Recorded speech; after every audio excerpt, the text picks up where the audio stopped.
to hush the violent guilt that eats and never dies. Andy Hull. "Damn Yankees," Ellen whispered, her wet mouth pressed against her rifle butt like a lover. "Sweating here for you boys, waiting like I know how to wait, patient like. You two will ride back out of them woods. Trail ends at the river. Can't cross there, at least not now. Spring rains. But you two damn Yankees don't know that yet. But I know that. Maybe you two taking a cold dip. Maybe you two dummies doing other things. You got to ride out of them woods sometime, though, and when you do, I'm gonna drop you both with one shot. Gonna line you up, put one through the big one's head. He's the one to kill first. He got the long rifle. So what if my elevation makes it I gotta gut shoot the other one? That big one's mine. I do believe I need his rifle to do what I gots to do. 'Cause this here rifle ain't enough no more. This here rifle I hold now is too old. Too old for young me. Too old and heavy for a young girl like me. But make no mistake, damn Yankees. Old and heavy, I'm still gonna kill you both with it." Ellen was given to whispering to herself before she squeezed her trigger, calmed her nerves. Wasn't exactly official military marksman training to talk to the men she was about to kill, but then Ellen wasn't militarily trained, nor an official marksman. But Ellen had learned how to drop deer at a distance, since she was shorter than her daddy's heavy rifle. And while she was not officially militarily trained, Ellen was born into the military. Her weapons experience then was not strictly hunting. In fact, her perpetual exposure to weapons training probably exceeded both of the damn Yankees she was about to kill. Ellen's whole life, up to her current age of 18, was immersed in the military.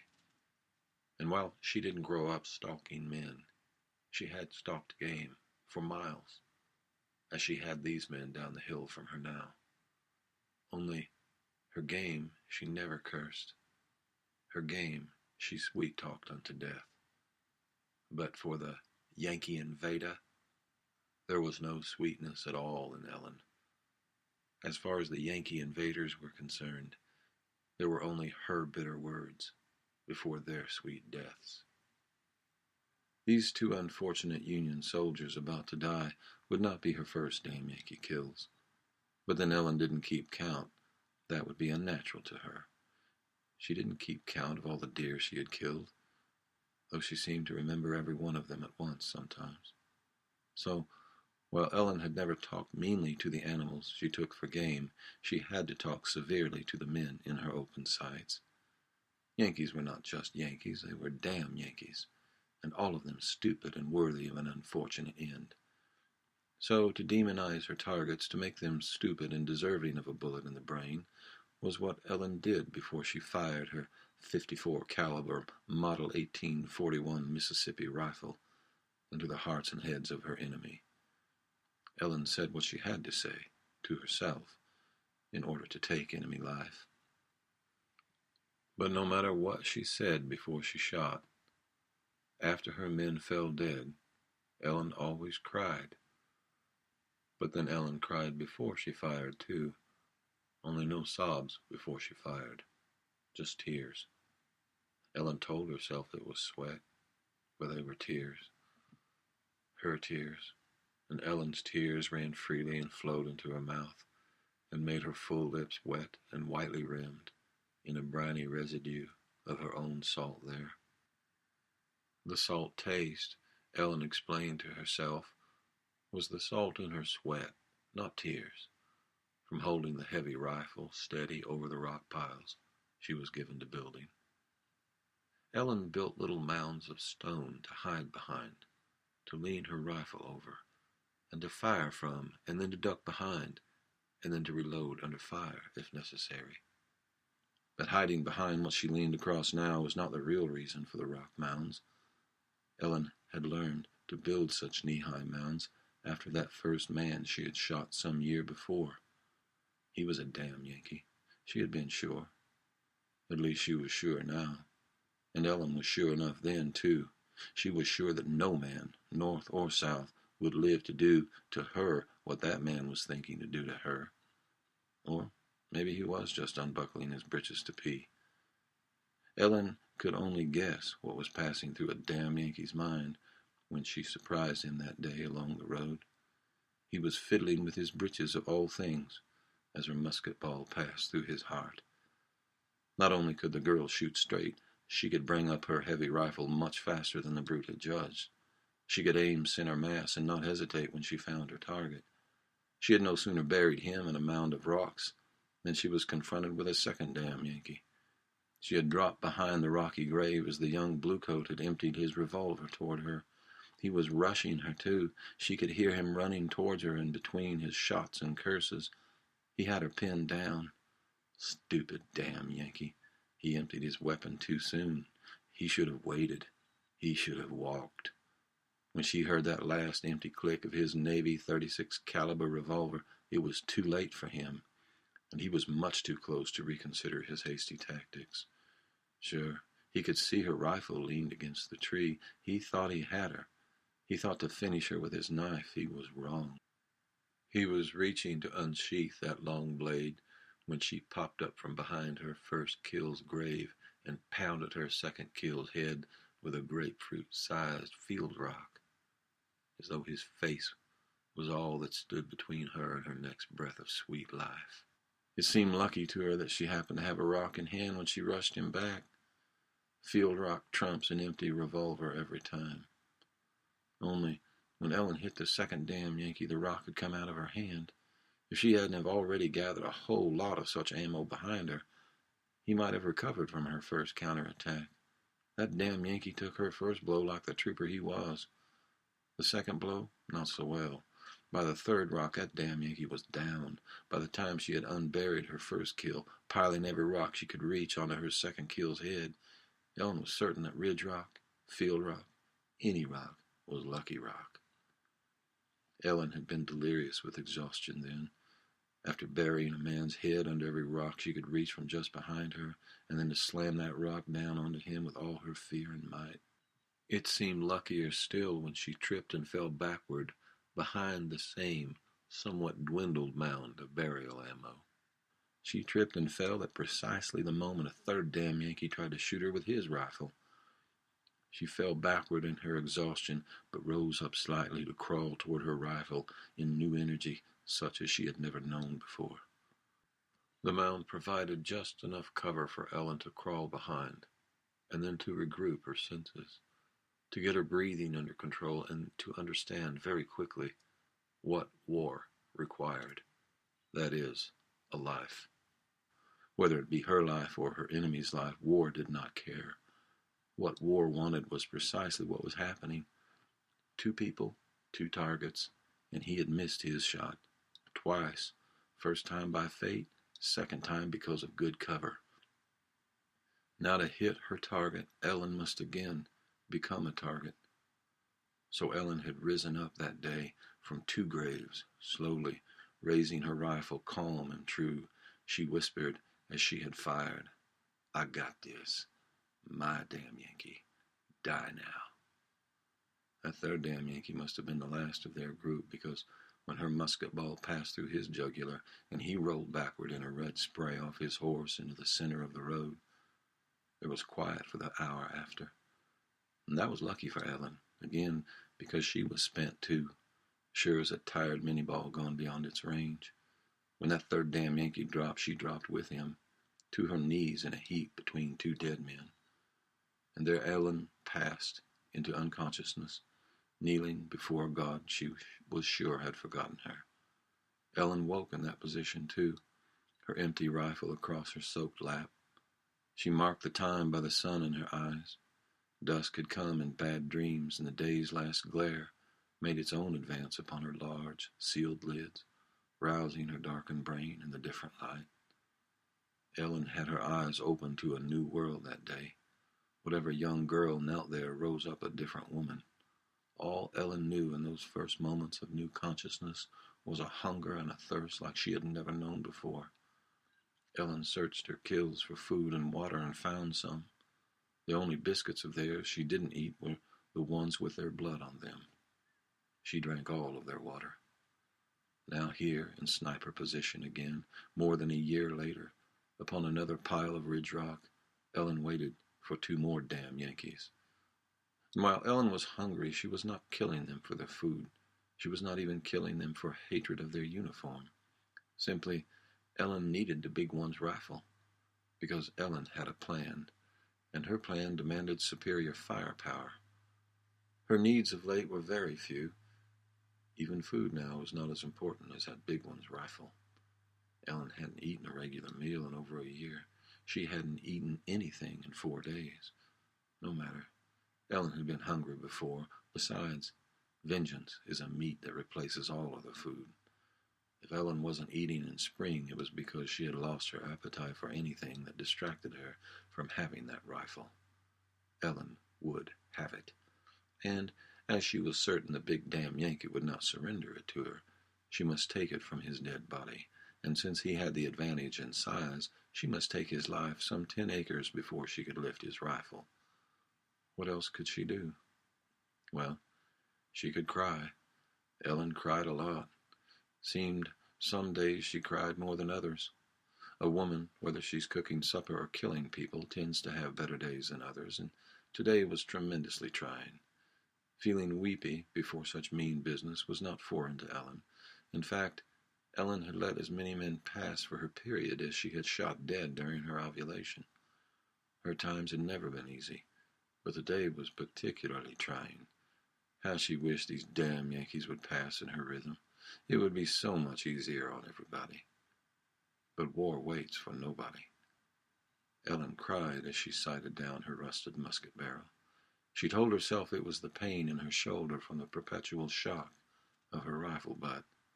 After all, her weapon was heavy, weighed almost 10 pounds, and kicked back on her emaciated frame like a scared colt every time. She never got used to it. But Ellen told herself whatever she had to in order to get back up, to reload and to find her position again. Because every time she fired her daddy's old gun, it hurt her, bruised her deeply. Deeply. And then there were the cramps. Primal woman wrenching inside her an habitual memory of a billion births before hers, before whatever birth she might give someday, some saner day, after all the blood and dying she was born into was over. As effective as Ellen was in her employ with a rifle, she did not enjoy her work. But the day was beginning to be particularly trying. If Ellen did not absolutely have to have that Sharp's rifle laying across that big damn Yankee saddle horn, then she would withdraw deep into the woods and curl up into a cramped little ball and cry herself to sleep. But a Sharp's was too good a weapon to let pass for what she had to do, for the man she had yet to kill after these 2 damn Yankees required a new Sharp's, required a long-distance shot. Otherwise, Ellen would never get close enough. Why the hell that big dumb damn Yankee hadn't already done her work for her, she could not understand. Oh well, just one more proof that damn Yankees were too stupid to live for very long. What the hell? How dumb are you damn Yankees? How long it gonna take you two to figure out you can't cross the river there? I've been bedding on this cot of rocks almost an hour. What the hell? And then Ellen knew, somehow, without knowing how, the way she always did, the way she did on that road that day of her first damn Yankee kill, that she was suddenly in deep, deep trouble. Only today there was no sound to alert her, no twig breaking behind her, no smell in the air. There was nothing in the outside world that she could possibly point to in order to anchor her horror. No glint of sunlight off a rifle barrel or a field glass. There was just that knowing from deep inside her that she was suddenly on the business end of an enemy gun. Now Ellen's heart hammered in her own head. Her breathing was loud in her own sweat-puddled ears. Now her tears were in terror, not just grief for all that she had done and had been preparing to do, nor for the fair amount of physical pain she was currently suffering because of her female parts. Seemed that all fear, and even the pain now, flowed from Ellen's too questioning mind. How would the bullet feel that ended her life, she wondered. Would she pass quietly into that other world with no pain? Or would she feel her jaw get torn away, like that one damn Yankee who turned his head from her shot at the last moment of just the last month? It took him a long time to stop crawling, to bleed out somewhere in the tall northern Virginia grass. Ellen didn't go after him then, though she thought about it. It would have been merciful to give him a second round through his damn Yankee heart. Only, like any shot animal with a fatal wound, the soldiers sought the brush and high grass to hide in and to die in. So Ellen had let him do just that. But the strange sounds a jawless, dying man makes pierced her ears that day. Her ears were pierced with a sound she could not have prepared herself to endure. It took all day for that damn Yankee to die. Now here, in her own fear, Ellen asked silently, despite herself, would she shudder and kick her own legs out, convulsing in death, her soul trying to walk out of her shot body, the same as that damn jawless Yankee did after she had shot him? She wanted to know, even though she never wanted to know such a thing. Would Ellen thrash a little under the pierced machinery of her own mind? Would she try to regain control of her own jerking body that had just lost its liver at her own aching back? The ghosts of recent kills were gathering around Ellen, and comeuppance was hard on Ellen's mind as she tried to calm herself down. Only now Ellen wasn't whispering. Now Ellen was frozen in silence and fear. How did this happen? She was flanked, or someone was behind her. She didn't know where they were, only that they were. How could she let this happen? If no other question got answered in life, let that question be answered. Maybe Ellen was just tired, and Ellen knew she didn't do as well at anything when she was tired. Somebody could have flanked her. Still, it wasn't the enemy who defeated Ellen. It was Ellen defeated Ellen. It was greed for that rifle. No matter. It was war. Did she really expect to survive as long as she had? Not really. There were days Ellen had welcomed the end, but not today. Where had she nodded off? No matter. Her greed had given the enemy his edge. She had been prideful. Ellen was ashamed.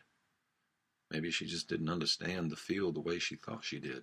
Maybe she just made a fatal mistake and considered too little the possibility of soldier men quieter than her. But that was impossible. She had the ridge to her back. How could she be so stupid? And here she thought she was so smart. Ellen thought she could build her rock pile and wait and not be detected. Why, then? How was she still alive? Why hadn't a bullet already come? Ellen's mind was rehearsing grief for its own dramatic demise.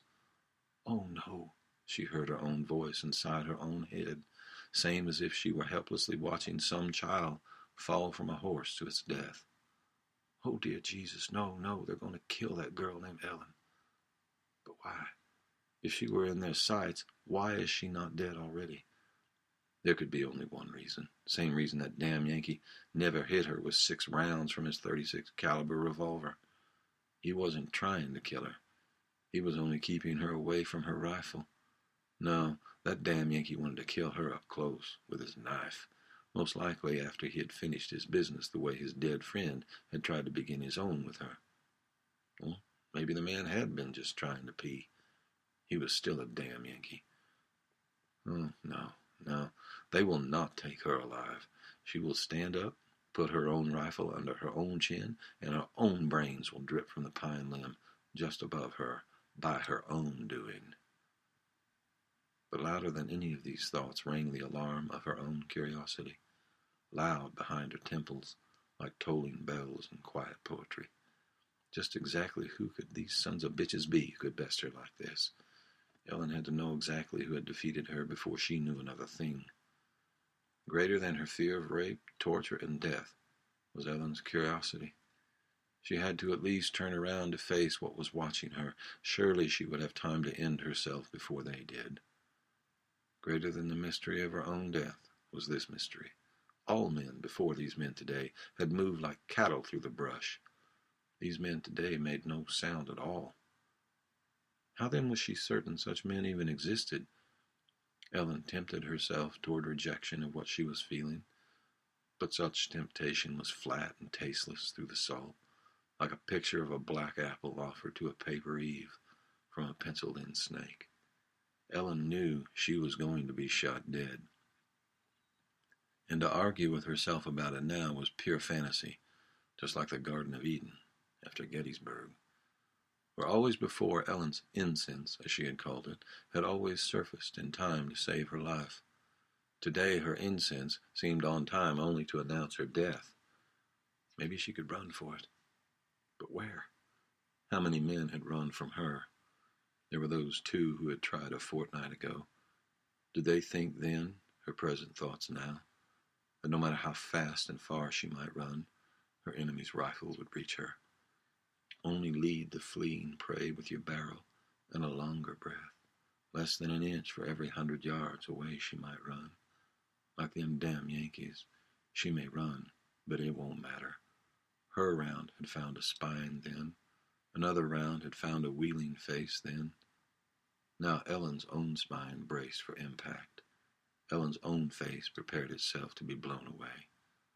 Then Ellen, despite herself, let out a sad, audible whimper. She did not want to die. Despite the many days she had felt like she did just want to die, today was not one of them. Ellen bowed her head and waited. A twig would eventually break. An old winter leaf crushed under a damn Yankee boot would eventually lend her a coordinate. A hammer would eventually click back, and she would know the direction of her end at last. And how sad. Ellen's grief was having its greatest yet performance in her, only not for all she had done, but for all she must now leave undone. There was new law at first light this morning. Evidently, just last year, in 1862, the damn Yankee Congress made a new law from an older one. Once was only a soldier or sailor could be tried as a spy. I have been informed that 1805 law has now been redrafted to include every citizen of the Confederacy. The captain began to read to me from a small card this new law. When I told him I could read it for myself, he seemed strangely pleased. I read the printed pressed law to him and his big corporal. Of course, I read it like it was gossip.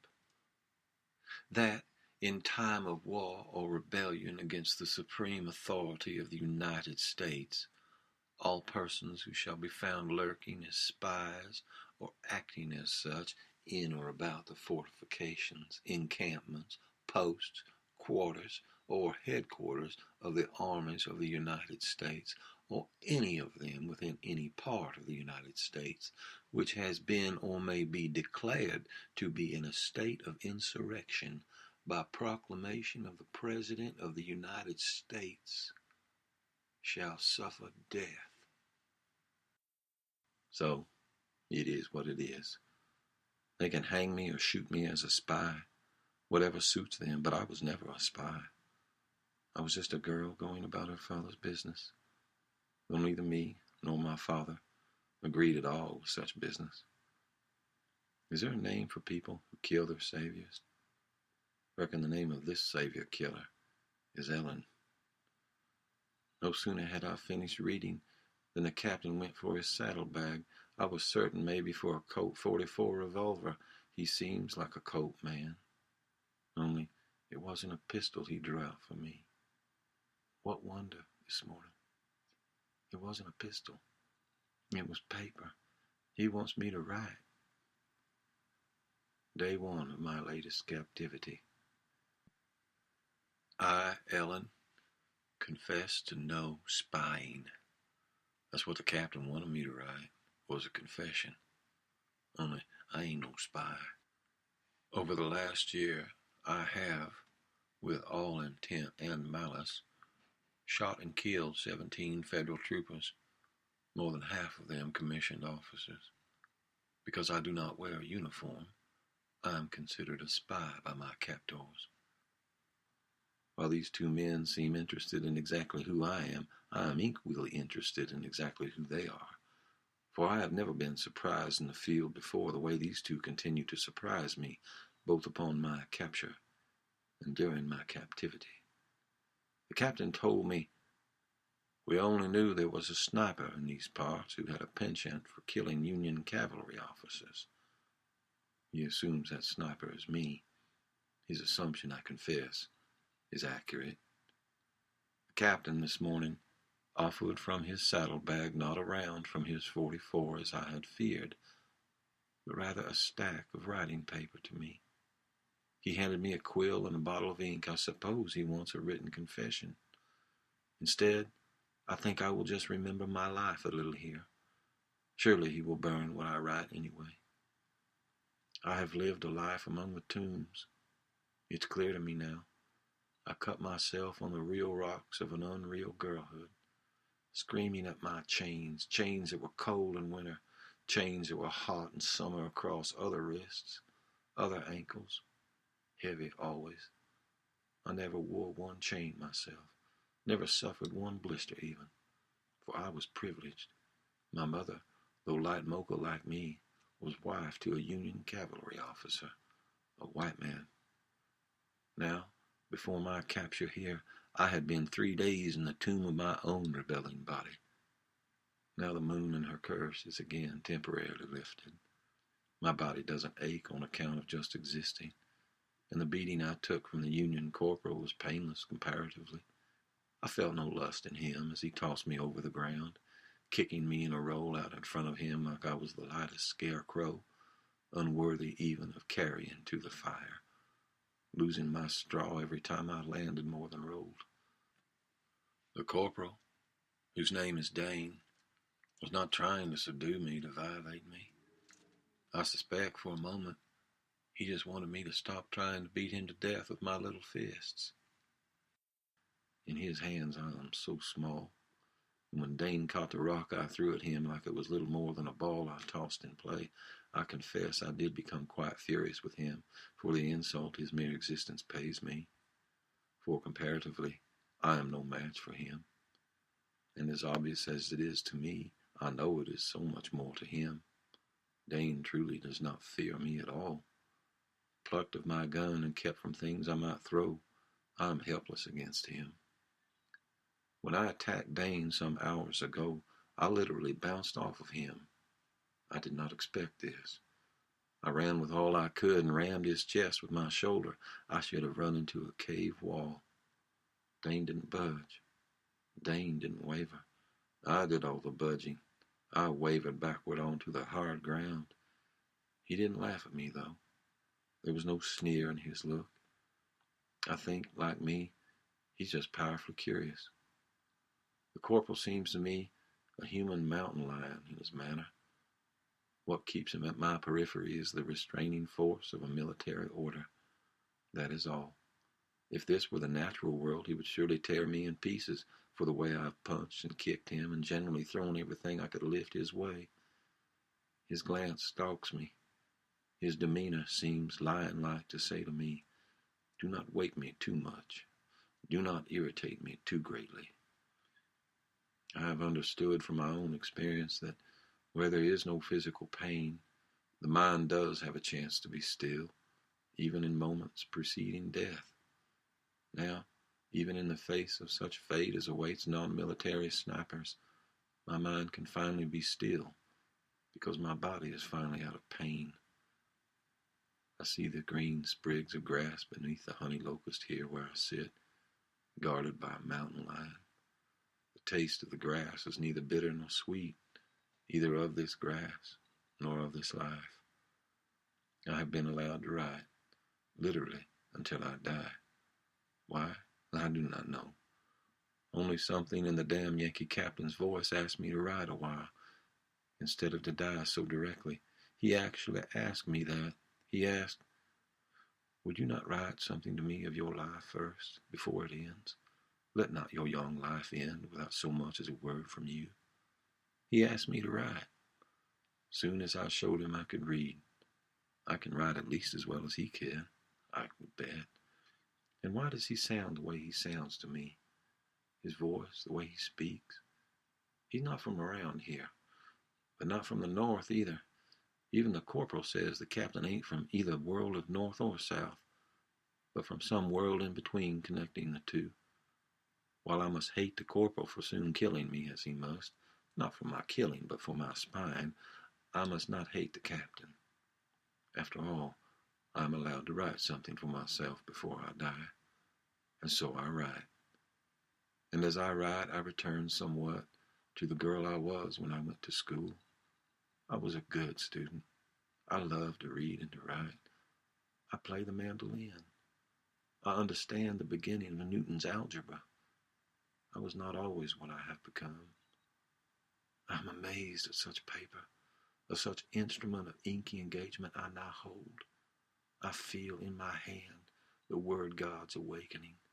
I squeeze too hard, I know, this quill of quality, this ink that does not run down the page, blurring my words as in the past, as in my girlhood, when I was allowed to read everything and to write whatsoever I would. Now my hand aches from the holding of this quill. I sweat again upon the field of this wordy page. The captain showed me endless blank pages. It seemed they were endless, drawn from the well of his large saddlebag like cool water, for a wild child who would not be still, who would not be taken alive. He showed me some kindness, too, for one who would have killed him and taken his paper, most likely for fire starter. Such paper, it seems endless, such empty pages, has his unexpected kindness scribbled invisibly across every page. So much to say, so much kindness to override. None of what I write, though, is for myself alone, though all of what I write is only for me, I know as well. I could fill all pages everywhere, just like the poet, if I had but world enough and time. The big corporal wants to kill me, I must believe.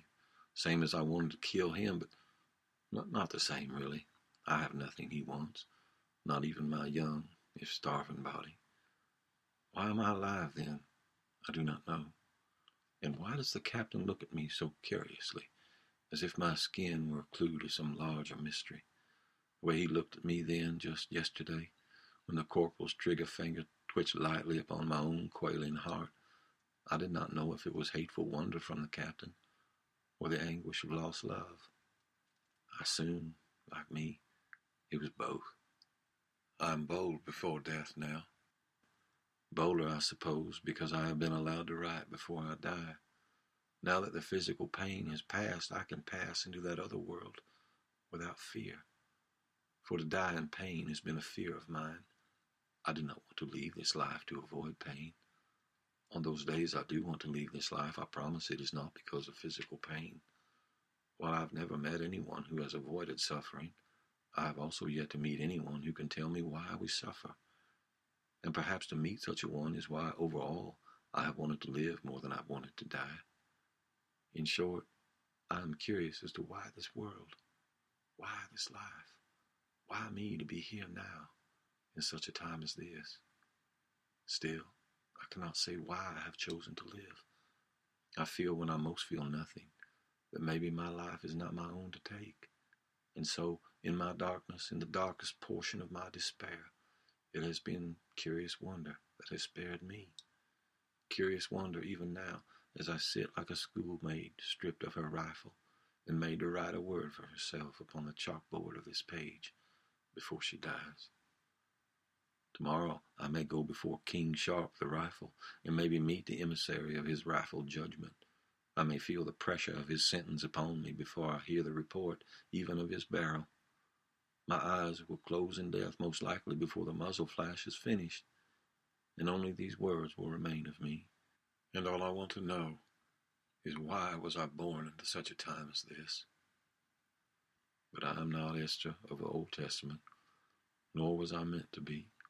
I am no princess of men, though I have been treated as property.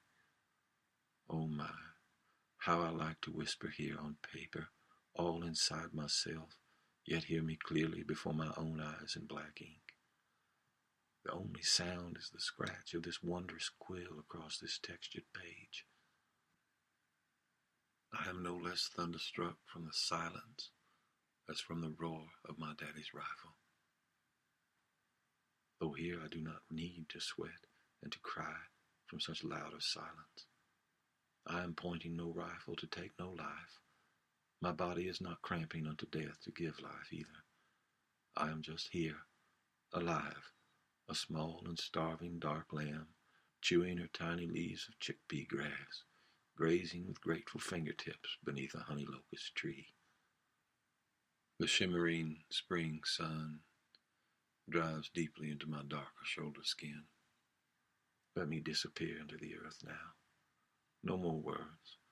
I have no more of me to say. The killer lamb is ready to be slain. Day 2. I was told to write more. I was told what I had written yesterday was not enough. So, another day sitting on the soft ground telling sad stories, believing in death less and less as life grows more and more beneath my knees. The mountain lion watches me, drowsily, lazily even, my darkest death the lightest chore for him. And you, whoever you are, damn Yankee Captain, you watch over him. One man wants me to die and leave my body to the crows. One man wants me to live, and not me only, but his corporal too. And according to his frustrated corporal, it would be all right with the captain if all the enemy lived as well, especially all the enemy's animals. Why? I know why the big one wants me dead. I wanted him dead for his rifle. It's the nature of warfare to wish away the stranger's life for his things. But why, Captain? Why do you watch me now? Is it just that you want to watch another person just breathe in contrast to all those you have had to watch? Just stop breathing. How easy life is here upon this page. All the injustice, all the fear, all the loneliness and despair comes to nothing upon the soft ground beneath my bare knees. I do not care at all for such concepts now as justice and freedom. Soon I will be part of this earth again. This earth flung me from her womb and kicked at me for hurting her in birth. I think Earth Mother kicked me in my own womb for kicking so hard in hers. I swear from my first time, my time has always been hard. In such hard times as my monthly life could create, I swore I was born to suffer. But always the pain passed, and always I had nothing to show for such pain. No child, nothing but the memory of my own sweat, the taste always in my own mouth of my own salt left there from the bitter menstrual cup that would not pass from me. All I've ever wanted was out.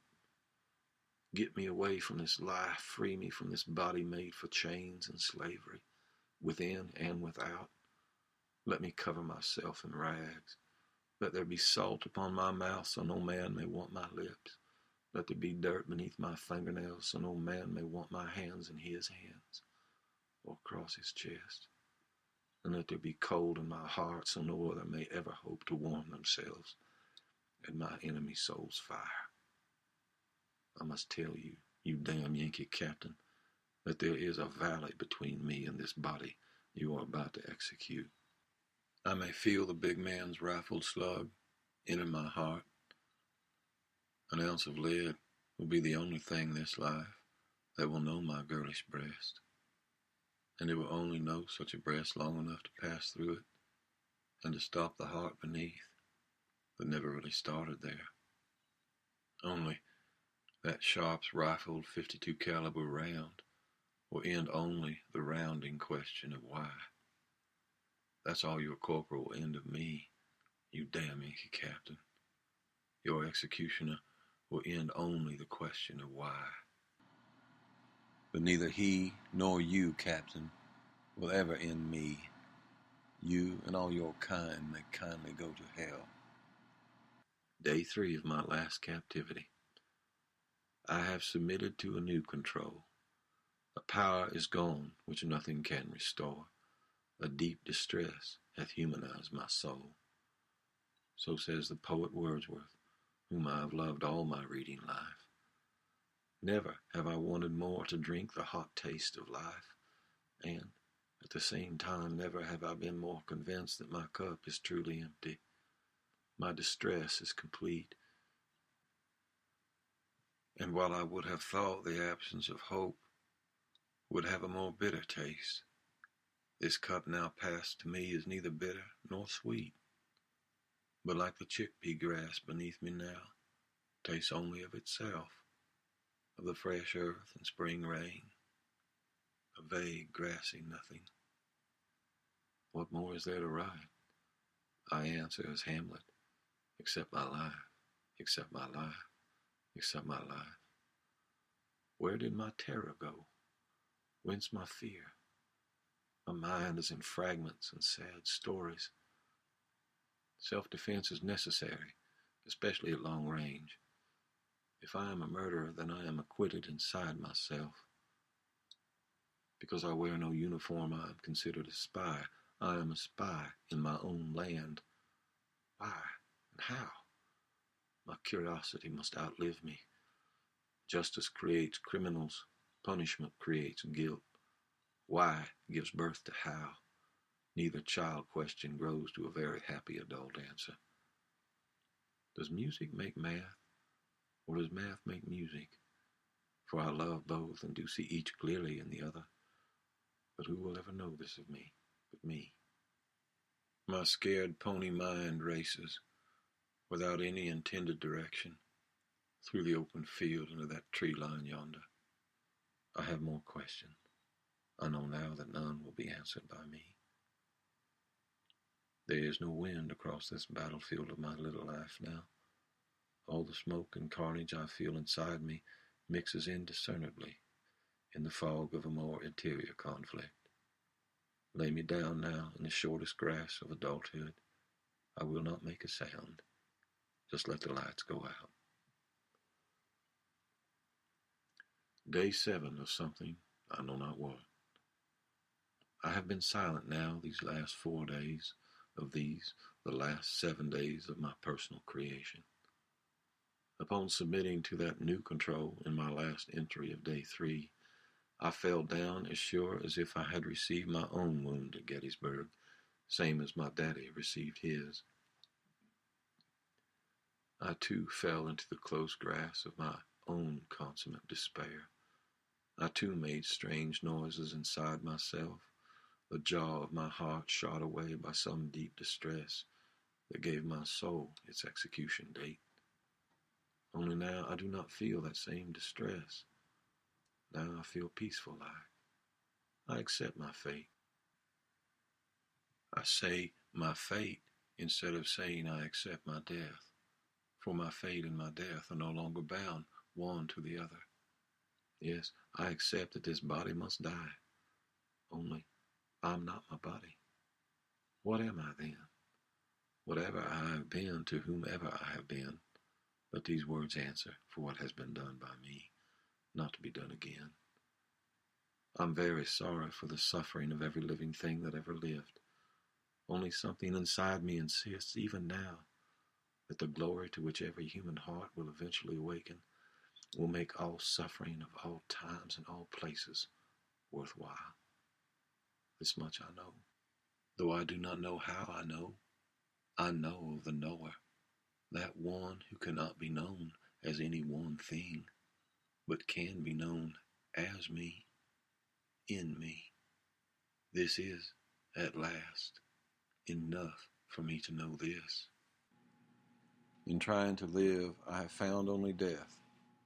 Now, in accepting my mortal end, I find the due upon me of that life immortal Melville writes about. I am that young horse in New Morning Clover. Let life come on then. Shakespeare taught me that. Let life and death, as it will, come on. Shakespeare knew everything, it seems.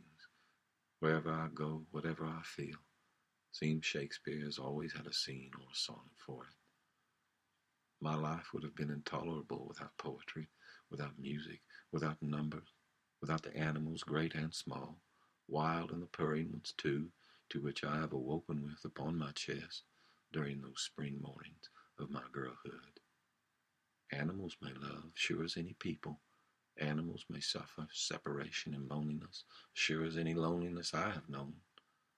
I have loved all animals, even the ones I have talked, quite literally, into death. I know that my sin will end with my body, My body will go back to the earth, and so my sin will follow and drain into the lower river until that river itself drains into the sea. And there all my sins will be lost, and I will be bound no more to what has been bound to me, that is, my sorrow and my shame. Oh, that I might live now only under the same impression I bear upon the skin of my kneeling knees, under the same such impression the grass and twigs have made upon me, as I have knelt these last days under a honey locust tree and upon a thin blanket of the greenest chickpea grass I have ever seen in my life. My final words. That's what the captain wants from me now. I asked, you mean what do I have to say for myself, or why am I here? Is this what you want? And the captain said, no. The captain said, why and how mean nothing. The captain only wants to know who I am. There was a time, maybe 8 days ago, I would have responded simply, I am Ellen. But that would not have been nearly enough for me then. I have no last name, and while my skin is the lightest, creamiest colored coffee you ever saw, and smooth as warm custard pie, I am not my skin. I am not my color. Who am I? 8 days ago, I was out to avenge my daddy's murder. For my daddy is a white man, close, very close to the most famous white man the South has ever known, the general himself, Robert E. Lee.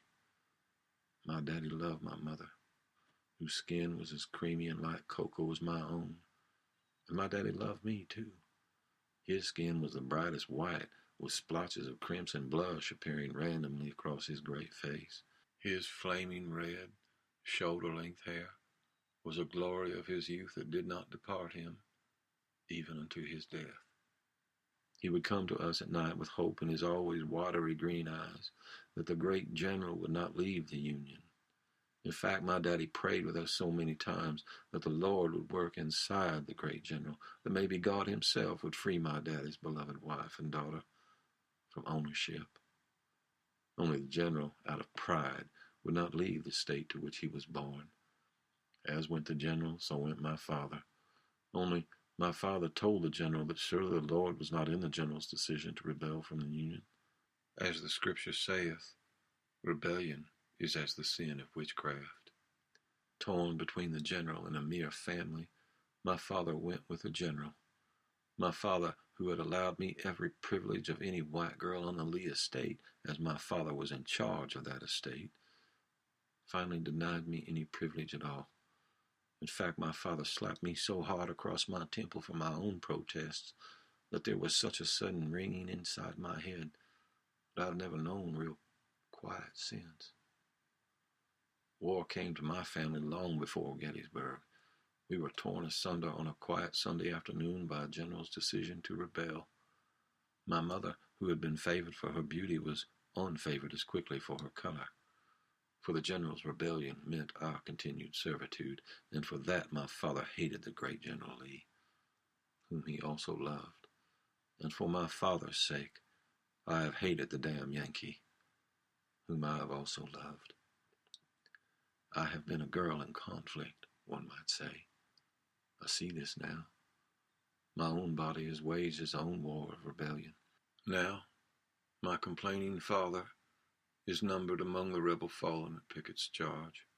Only, how did my father, a Union Colonel cavalry officer before the rebellion, later under the command of General Lee after the rebellion, become an infantryman, a foot soldier in a secretly hated cause?